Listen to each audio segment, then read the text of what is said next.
guys, this is Dr. Sangeeta and welcome back to another lecture of Dental Pathshala. In today's video, we are going to talk about the management of the fracture.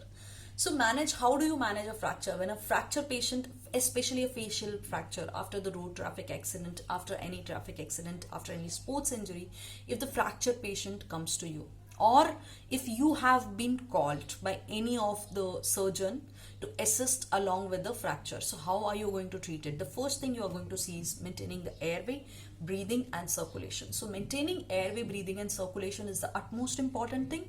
So you are going to maintain the airway, breathing and circulation. If required, you have to do the tracheostomy. If required, you have to do the nasotracheal intubation. And if any of the emergency situation happens, that means you are taking the patient to the operation theatre. And while you are taking the patient to the operation theatre, along with that, you are doing the reduction. So reduction is taking the fracture segments back into its place. So reduction is just approximating the fracture segments. So the fracture segments, because of the pull from the muscles, the fracture segments are displaced and you are taking back into its position. And while you are doing that, while you are taking the fracture segments back into its place, this is known as reduction. You are going to do it at the first line. So as soon as possible, you are going to do the reduction, as well as you are going to do the intermaxillary fixation, because there is a pull from the muscles. There is a pull from the facial muscles. So you are going to fix the maxilla to the mandible in order that the fracture segment is not mobile, so that the fracture segments it back into its place. To do that, you are fixing the maxillary teeth to the mandibular teeth, either with the help of arch wires or with the help of wires. So you're doing the intermaxillary fixation. And once you do the intermaxillary fixation, before that, you have to get the CT scan done, because you don't want any wire incorporation into the CT scan.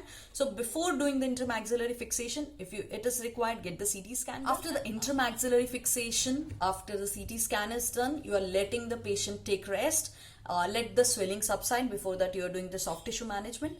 So after you're letting the swelling subside, after a week's time, after a 10 days time, if it requires an open reduction, if it requires an fixation, that means if it requires a plate, so approximating the fragments and putting the plates, sealing the fracture segment with a plate so that they are not mobile anymore.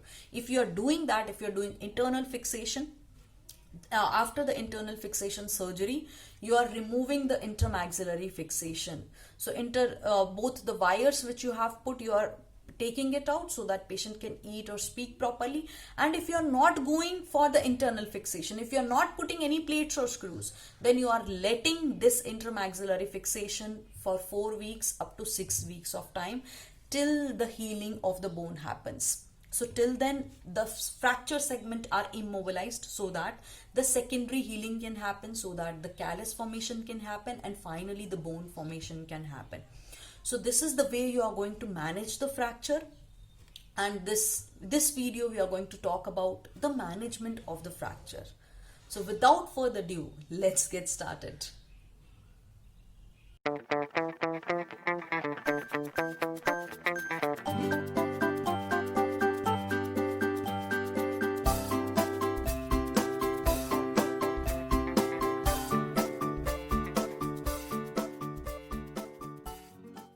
So guys, before we get started, make sure you subscribe to our channel and click on the bell icon. That way you get a notification as soon as I release a video lecture. So till now that we have covered the management, how do we manage a fracture patient? First of all, we have to maintain the ABC, so airway, breathing and circulation. So this is how we manage. Now we are going to start with the treatment.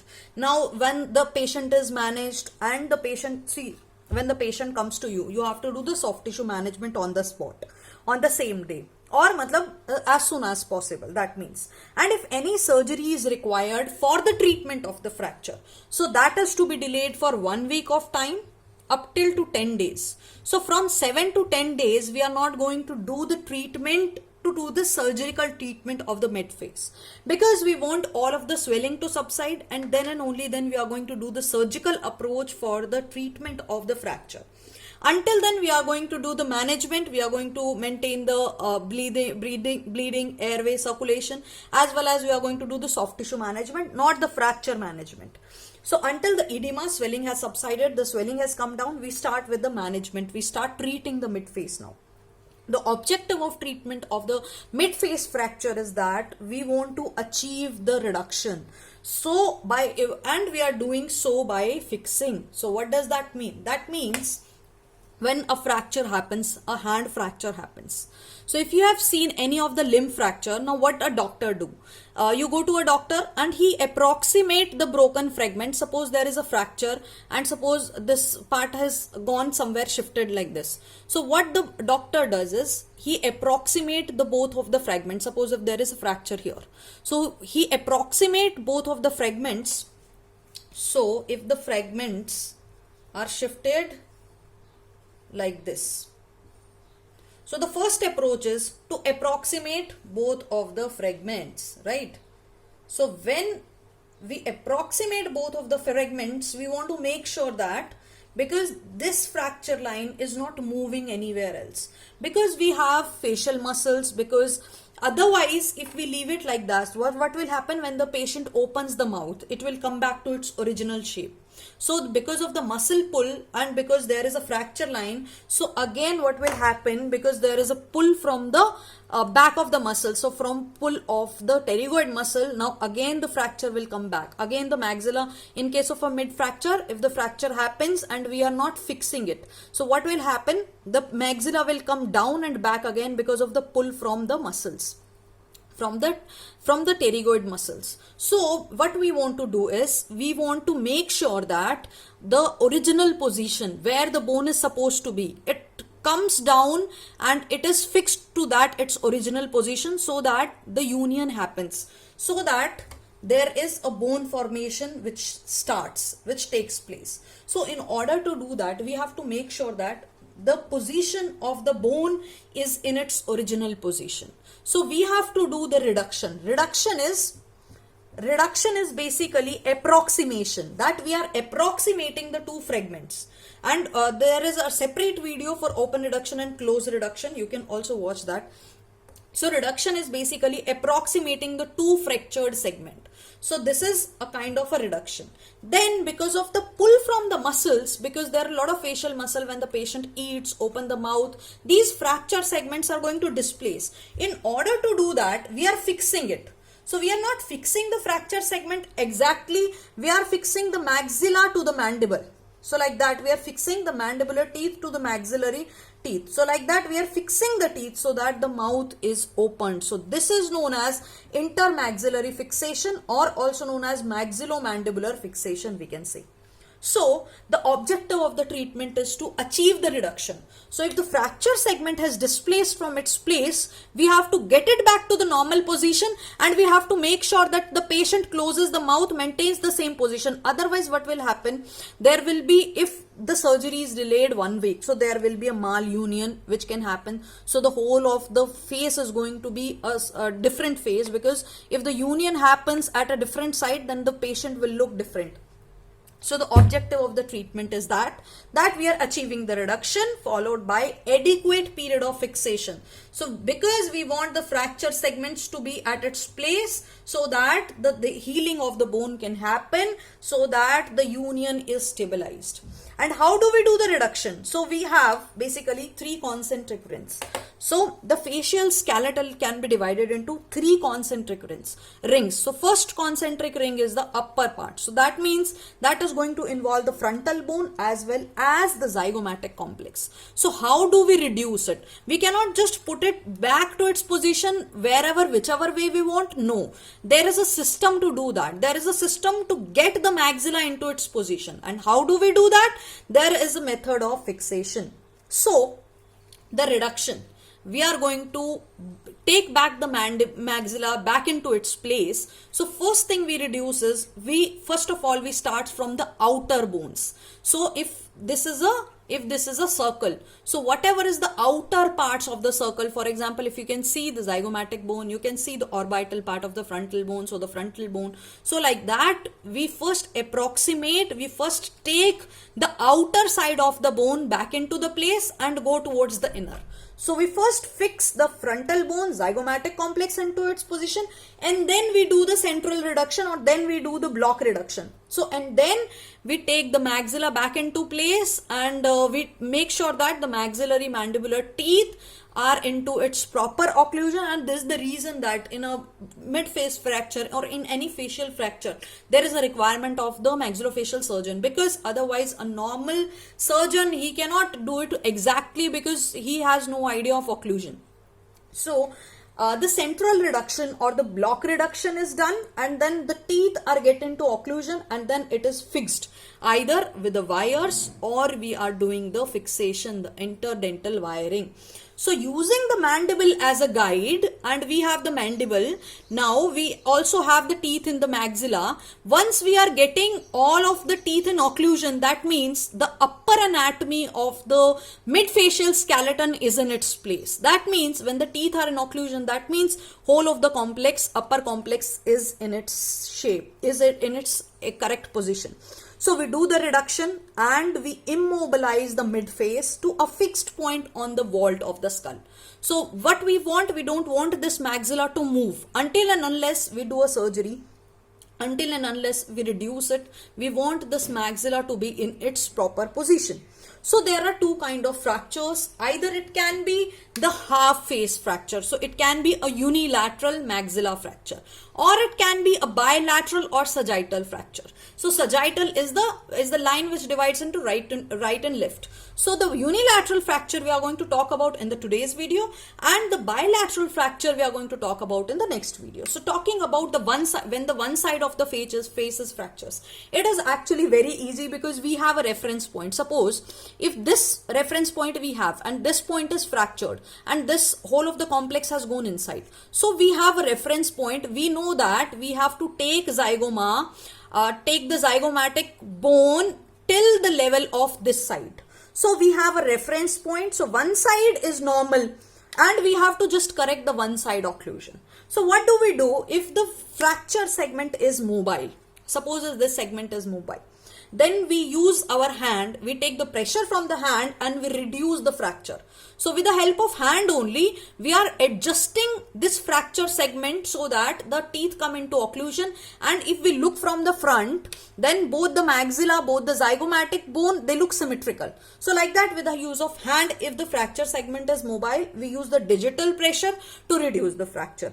If the teeth in the fracture, if there are teeth in the fractured segment, suppose if any teeth is broken, if the teeth comes, then it should be loosely wired to the maxillary arch bar. So what do we do? This is a kind of intermaxillary fixation. Again, intermaxillary fixation is covered in another video. I'm just going to tell you intermaxillary fixation or maxillomandibular fixation means we are closing, we are taking the maxillary teeth, mandibular teeth together, and we are fixing both of the maxillary mandibular teeth. So while we are fixing the maxillary mandibular teeth, if there is any fracture segment of the teeth, so if there is any fracture in the teeth segment, so what do? We start from the, suppose this side is fractured, so we start from the unfractured side, and then we start placing, see, IMF can be done using interdental wiring. Either each tooth you can place wires, or you can place the arch bars. Arch bar is, you can like ortho brackets, like that you can place the bar, and along with that, along with the bar, you can just unite the maxilla and mandible together. So when the teeth is fractured in the unfractured segment, so what happens is, when we have to start from the ligation, we have to start the ligation from the unfractured segment. That means if this is, suppose this is the fracture, this is the fracture side, then we put the arch bar, or we do the intermaxillary fixation from the place where there is no fracture. Because see, this is like the same way when you want to join something, then whatever the connection, so whatever the connection link you have, suppose these are the two broken things, right? And you want to join this. So how do you join? You start joining from here, from here, from here, and from here, right? So you start from the segment which is already normal, which is not fractured. So we start putting the IMF from the segment which is not fractured, because this side occlusion is normal. So once we do the fixation up till here, then we go from this side. Then we take the occlusal splint. So occlusal splint is like, it is like a you seen the vacuum formed splints. So it is like it has indentation for maxillary teeth in the upper and indentation of mandibular teeth in the lower. So we just have to put the occlusal splint, and then we have to get the maxillary teeth into that splint, and we have to get the mandibular teeth into that splint, so that way the occlusion will be maintained, and we just fix that occlusion either using the occlusal splint, or we can use the arch bars or the interdental wiring, and we release this wire after the 4 weeks, and till then we have to make sure that there is a IMF, so that there is a union of bone takes place. And this maxillomandibular reduction, it can be this reduction, this approximation of the 2 fracture segment actually can be done as soon as after the injury. But what happens if this is a impacted fracture? So impacted fracture is wherein the maxilla, it is not mobile. Instead of that, it is stuck inside the orbital, it is stuck inside. So what happens, because there is no mobility, and we cannot do the reduction, because when it is fixed, then we have to use the Rose disimpaction forceps. So Rose disimpaction forceps again is covered in the separate video. So this Rose disimpaction forceps is basically a forceps. So it has a forceps, always has 2 beaks, right? So one beak is placed into the nasal floor, and the other beak is basically, it is like this, right? So the one beak is placed into the nasal floor, and the other beak is placed into the palate, and then we do the reduction. So like that, we rotate it, we just do the reduction, we take the maxilla, we actually pull the maxilla wherever it is stuck, we pull it, and then we place it back into its correct position. So if in case there is a disimpaction fracture, so there is an impacted fracture wherein the maxilla is stuck inside, instead of mobile, it is stuck inside. So in that case, we have to use the Rose disimpaction forceps, and with the help of that forceps, we are going to take the maxilla out, and we are going to place the maxilla in its proper positioning. And what happens even if after the digital manipulation the fracture segment is still unstable? So you are trying to fix it back into place, but still it is displacing from its place. What happens? That means we have to go for the open reduction. Now what do you mean by open reduction? So reduction is of 2 types. One is the open, one is the close reduction. First start with the close reduction. So close reduction is when a doctor places a plaster on your hand.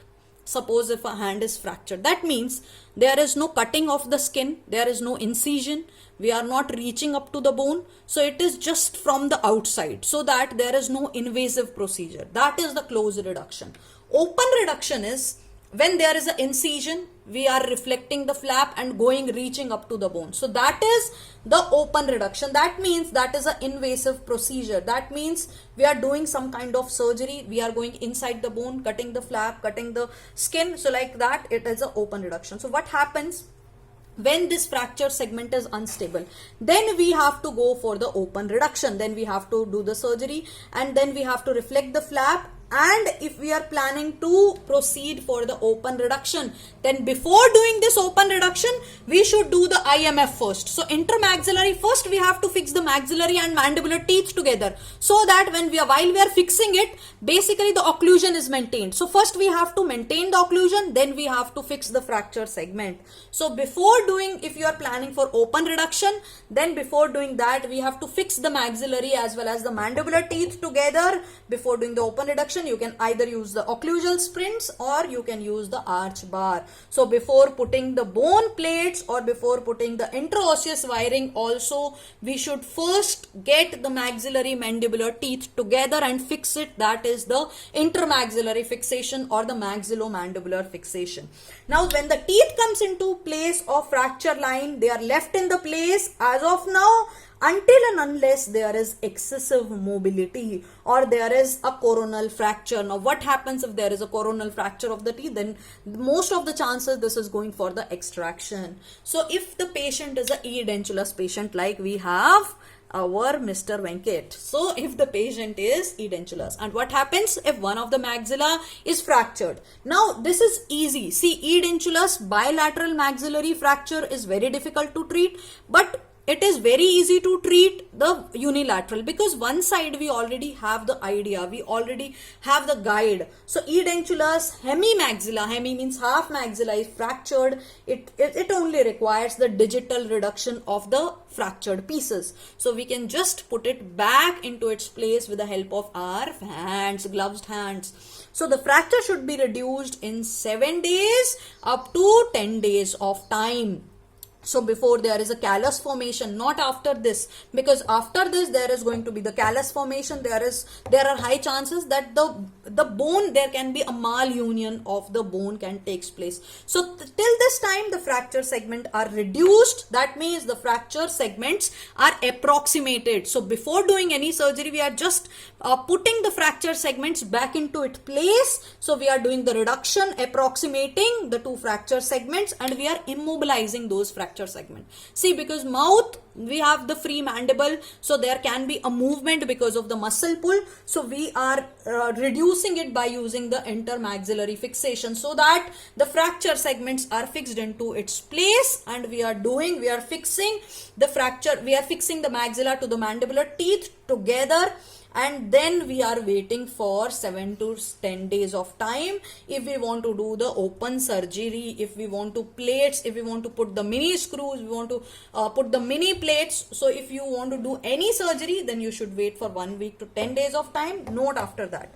And the immobilization, the IMF, it should be done till the 1 week of time, basically 4 week of time, basically the 1 month of time you should do the intermaxillary fixation. But if it is a comminuted fracture, a comminuted fracture is where the bone pieces are broken into small multiple pieces. So in that case, that IMF, intermaxillary fixation, can be done for more extra 1 to 6 weeks of time. So other than 1 month, it can take extra 1 to 6 months of time. And if there is impacted fractures, if the maxilla is not mobile, instead of that it is stuck inside, that actually is difficult to treat, difficult to reduce, because there is early fibrous union. So it requires the Rose disimpaction forceps, if you remember it, because disimpaction forceps, we are going to disengage the maxilla and put it back into its original position. So we are placing this Rose disimpaction forceps into the nasal floor and the other beak against the palate. So it can be either used, see, because this is a one side fracture, so it can be used singly also in one side fracture, otherwise it is used in pair. So also we are using the rubber tip. Suppose if this is the beak, the nasal beak, then we are putting a rubber tip so that we don't damage the nasal floor, the nasal mucosa. And then we rotate and rock the maxilla to get it into its correct position. And if there is a severe disimpaction, then what happens? Then there are high chances that only this Rose disimpaction forceps or only the Hayton-Williams forceps won't be required. So that cases, sometimes it requires the open reduction. So we basically put the incision, we reflect all of the flap, and then we use this Rose disimpaction forceps as well as the Hayton forceps, and then we get the maxilla back into place to fix the maxilla. And then the fracture segments are approximated, they get close to each other. And if still there is a gap, suppose you are approximating the fracture segments together, suppose if there is a fracture like this, and while you are getting this portion back into its place, and still there is this much of gap, while you are approximated, still there is gap, then what happens? You have to put a bone graft. So if there are large defects, that are to be treated with the autogenous hip bone graft. So autogenous graft is when a graft piece is taken from our body itself. So we can take from the hip region. So if large defect is there, then it should be treated with the autogenous bone graft. In case if there is a large orbital defect is present, so the orbital floor is to be built first, and to do that we can use the help of the Siemens pin. So basically what happens is, suppose this is the orbital floor which is broken down. So we place a pin, and above that pin we place the graft material. So that's how we built this orbital floor, and you can approach to this orbital floor using the Caldwell-Luke operation. So that is basically used to reach the antrum floor, to basically reach the sinus. So basically from the canine to the molar, we put an incision in the vestibular region and we reach up to the antral wall, and we do the antral packing. So antral is basically the another name for maxillary sinus. So we do the antral packing with the help of 1/2 inch of iodoform gauze. We left into it place for 3 weeks. Then also after that we remove and we irrigate the sinus for 1 more week, and then we close the sinus. So guys, this is about treating the mid-face fracture. IMF, intramaxillary fixation, is covered in another video, and also the reduction, open reduction versus closed reduction, is already covered in another video. And also we have one more video for the fixation. Now while you are doing wiring, while you are placing these plates, you are placing these wirings, that also is covered in another video. So keep watching the next part of the video, and if you enjoy the video, give it a thumbs up, and you can leave in the comment section below if you have any queries. And if you like watching our channel, then please share it with your friends, and stay safe, stay home, be safe, and I'll see you soon.